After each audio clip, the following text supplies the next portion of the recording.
Konnichiwa, my name is Secure and you're watching PokeCast. Today's review is going to be on Silent Hill HD. Well, it's going to be actually Silent Hill 2, that's the one I chose. So, this game was redeveloped by, how do you pronounce that? Hinex Studios. Okay, I got that completely wrong.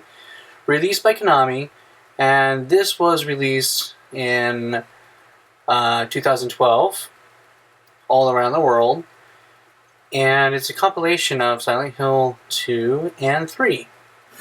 And just for a little info, Silent Hill 2 was developed by KCET and of course released by Konami, and this was back in 2001.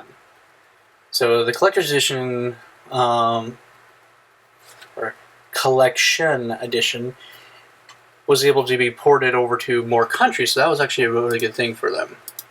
So, yeah. Okay, so, here it is. This is my Silent Hill 2 review. Now, I know you guys have been waiting for it, and, well, it's okay. For everybody who's wondering why I went ahead and did it, besides it being an awesome, amazing game, well, I asked everybody on Twitter, like, okay guys, so what review would you guys like to do? And of course, you guys responded, or I should say one of you responded. Hades wanted a horror game. And as soon as he found out I had this game, he was very adamant that I should play this to review a spectacular game. So, I've already beaten the first game on PlayStation 1, and okay, let's move on to the second. And that's why I went ahead and did this. And I have to say, I'm really happy I did. Because so far, out of the Silent Hills I've played, this is the creepiest. It's just, I don't know what it was about this game, but it really, really did. So, yeah. Let's go ahead and talk about how the game, what made this game so much fun to play, and what helps the game be something that makes others want to play it just from hearing about it. So hopefully I'll be able to talk about that in this review and help you guys know why I really enjoyed this. Mary.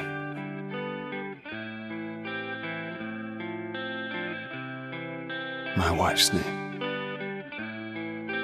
It's ridiculous. When it comes to the gameplay is almost the exact same as the first game, which is a good thing because, well, if you look at this right here, we have the fog that,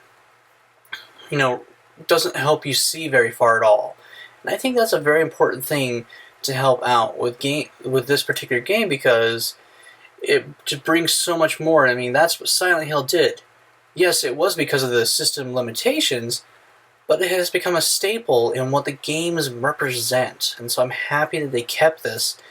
And it really adds to it. I mean, you have the fog, and then you have the darkness as well, which really can be super creepy at times.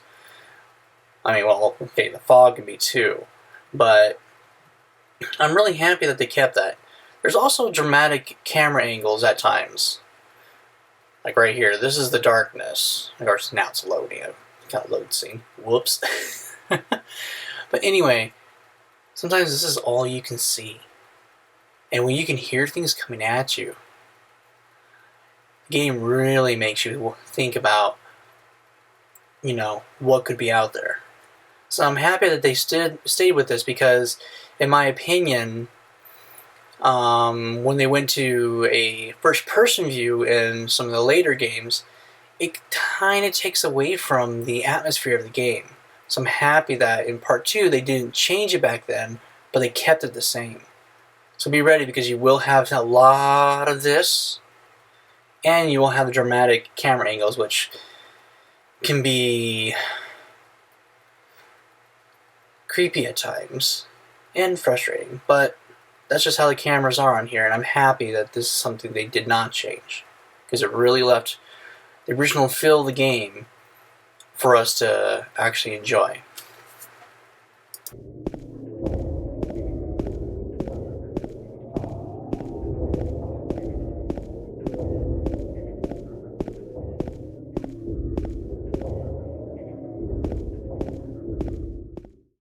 creepiness. This is probably the next best thing that it's about this game.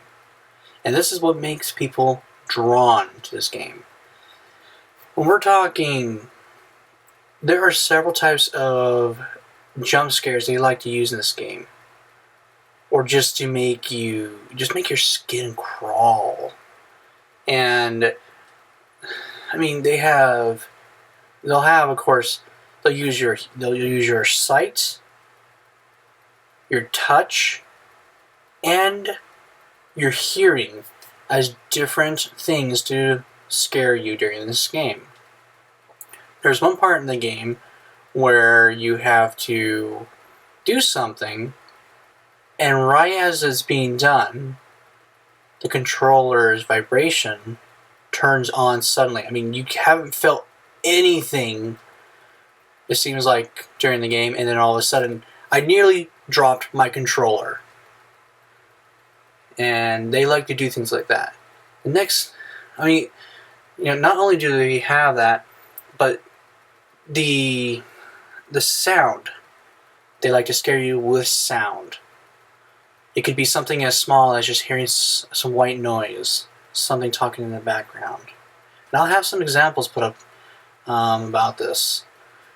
Or they'll, well, okay, for the white noise ones, here's a couple examples of some white noise that really just made it super creepy and really didn't help because you want to stop and go, okay, what's going to happen? What's going to happen type thing. So here's two really good examples. The first one, of course, is going to be the first path you're walking down. The sound will describe everything by itself.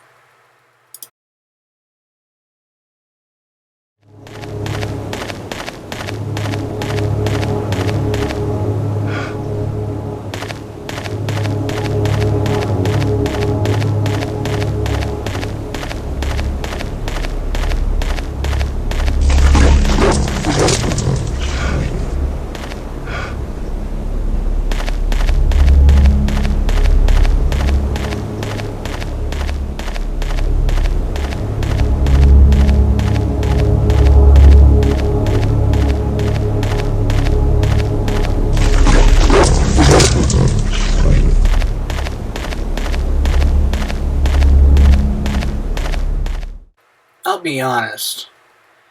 When I first heard that dog running at me, it seriously was like, oh my gosh, they're already going to try and kill me. I just barely started. And it just still creeps me out how they did that. And the next one is probably the creepiest white noise they have in the game. Nothing can happen to you, but you'll see what I mean about making your skin crawl.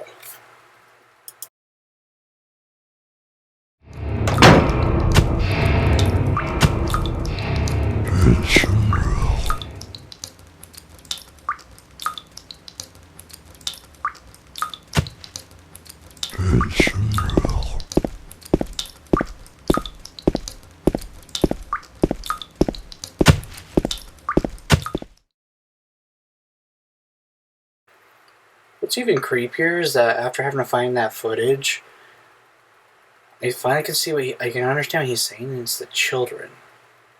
But that right there is probably the creepiest thing you get to hear of just, the best thing I describe it is white noise. Now, this isn't the only examples of sound that they use in the game. One of the other things that they do use to scare you is the sudden start of music. For no apparent reason, it could be the only thing you're going to hear is your feet. Then, boom, the music just starts. Here's a quick example of that.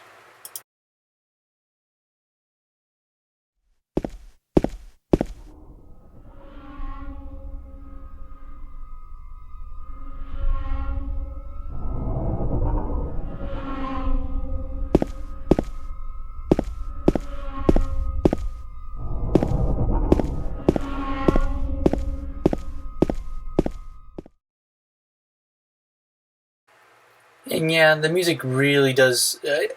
I could have probably got a better clip of that, but there's a lot of times where that will happen. All you can hear is footsteps. Then the music will start, and the music is foreboding, and you can't help but just feel the willies. I mean, it really just. Ugh. Now, as I said, they also make you use your sights. There'll be a lot of times during the game that will happen. And of course, like I said, there's a lot of things in the game that they will use sight. You know, like this room right here is a great example. The minute you pick up that flashlight, something will activate. So there's a lot of times where you'll have things like, if you weren't ready for it like that, and just imagine if you couldn't see that, and all of a sudden that's when you hear it. There'll be a lot of times where things will just pop out of nowhere, or just, wah, it's there. There's a lot of creepy moments where that will happen.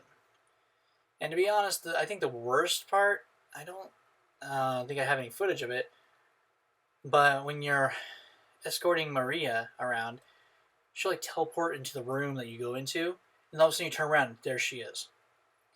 I don't know why, but it's one of the creepiest visual things I would see happening. And of course, there's a lot of just disturbing things in this game that just make you go, ugh. So, creepiness factor, this game definitely has a high rating in it. And it will creep you out. And you will jump. So that's one thing that makes this game a lot of fun.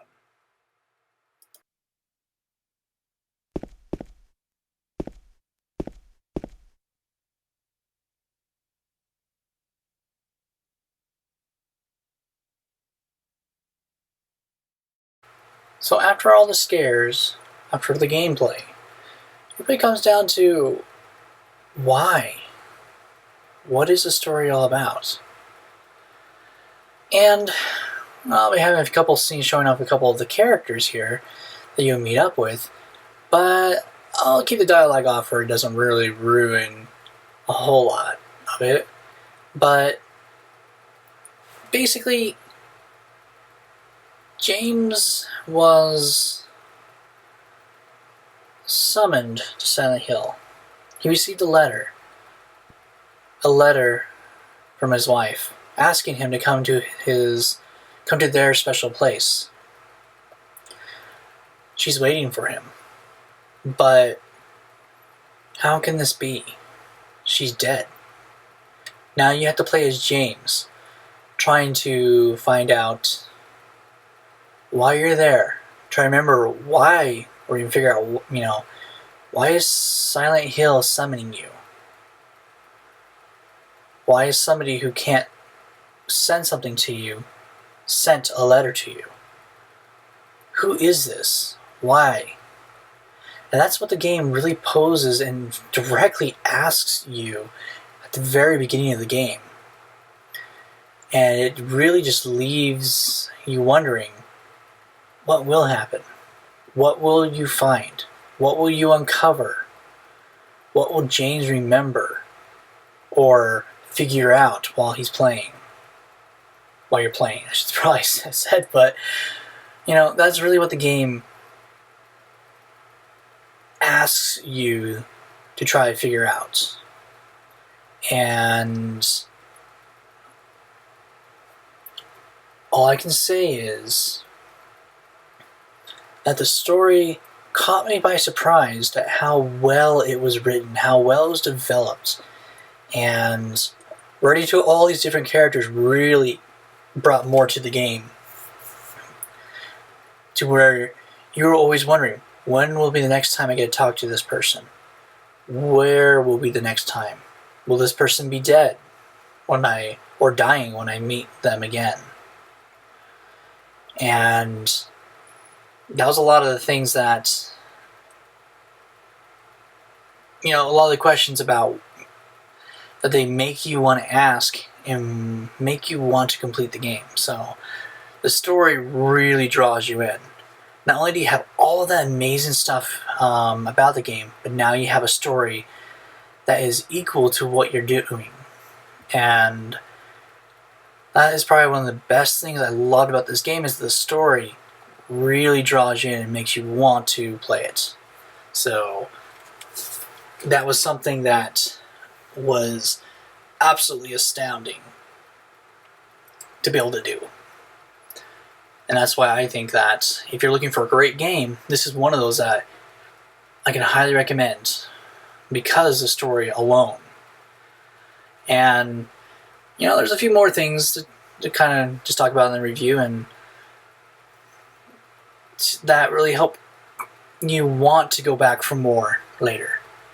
And just, I don't think there's enough time to really talk about how much more there is. But I'll give my best try.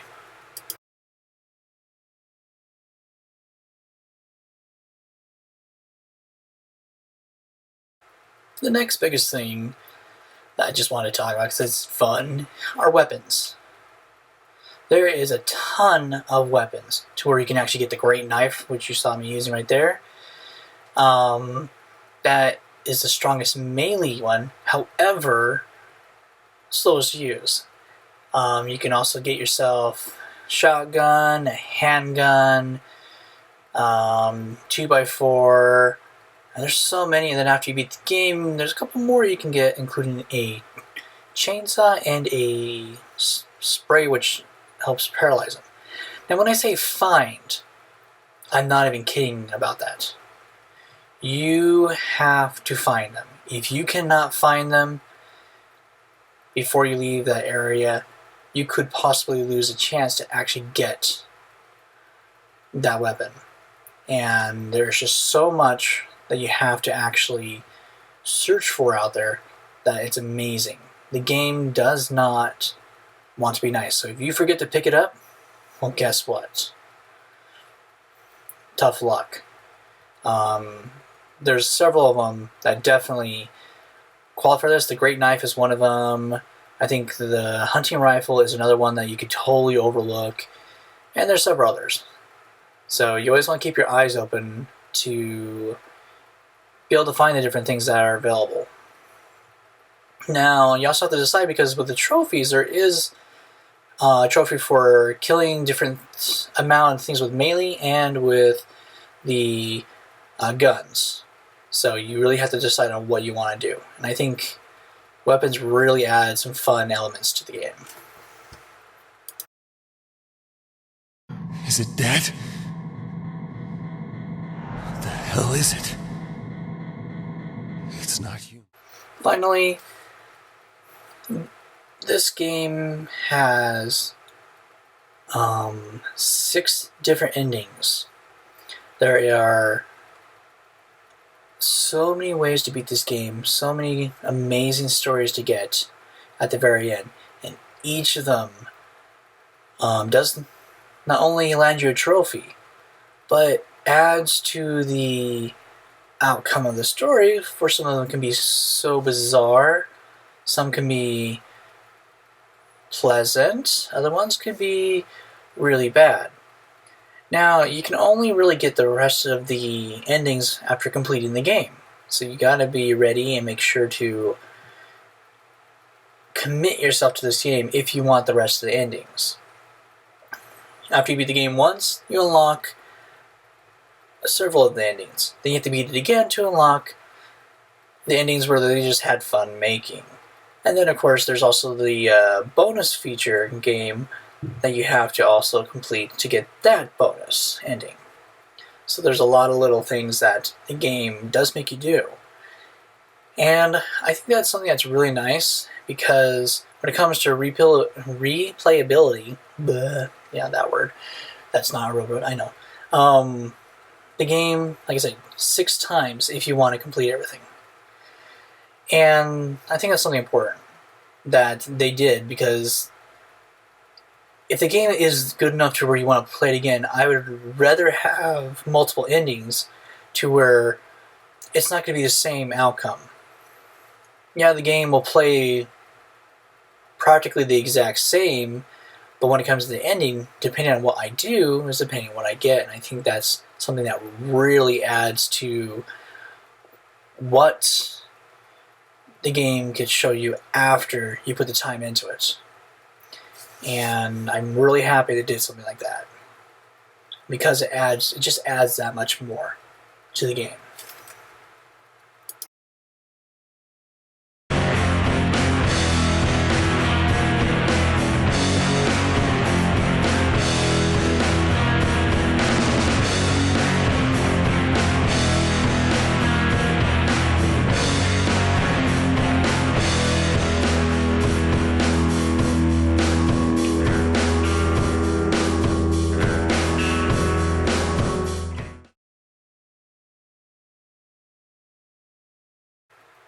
The last thing I want to talk about, since I've been kind of mentioning it through it, is the trophies. This particular game is considered a 9 out of 10 on difficulty on getting the platinum. Considering that you have to beat the game 6 times just to get all those done, really adds to it. But two of the trophies that are really hard is Playing on the Edge and Hit Too Hard. Hard to hit, sorry. Hard to hit. The first one, Playing on the Edge, you're only allowed to save twice through the entire game.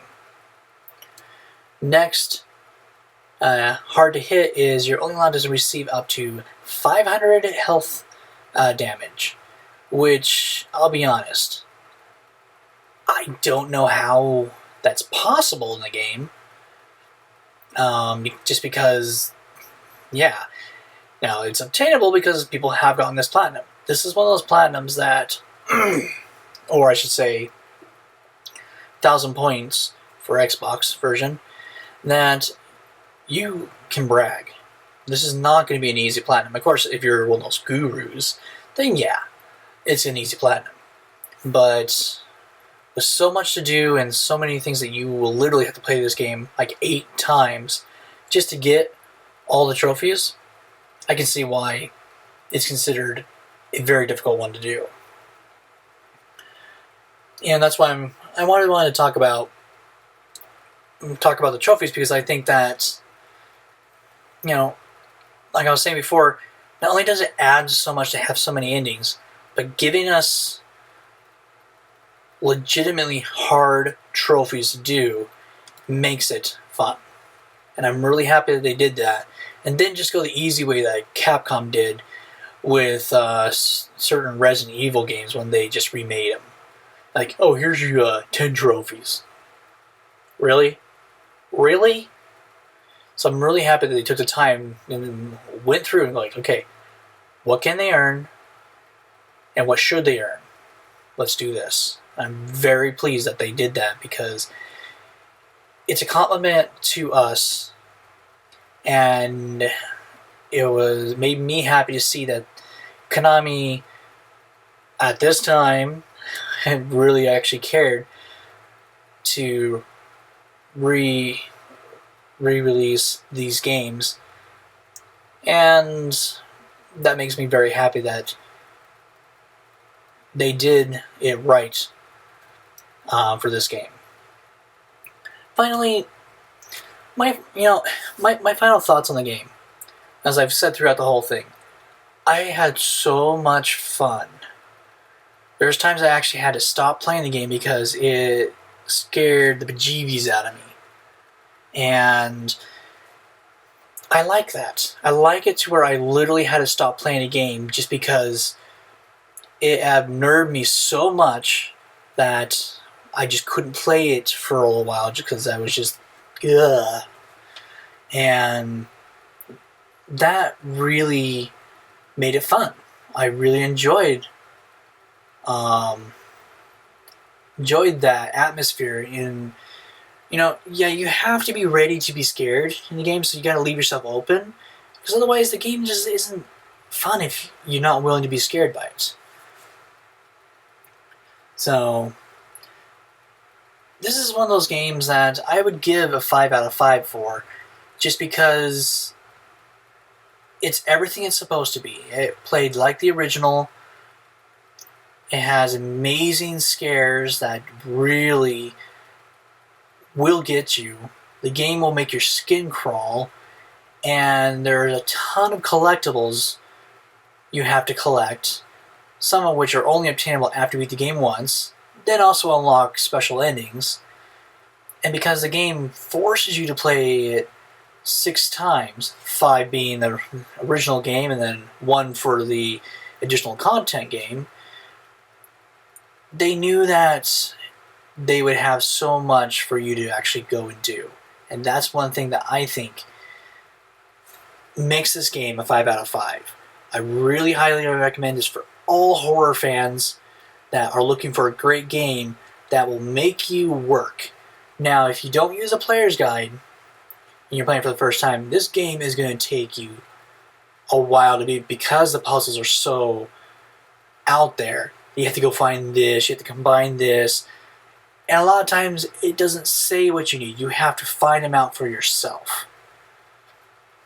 Given that, adds so much more. Now, yes, I used a guide through this game because I wanted to get through the game a little faster, but it didn't take away from the atmosphere of the game at all.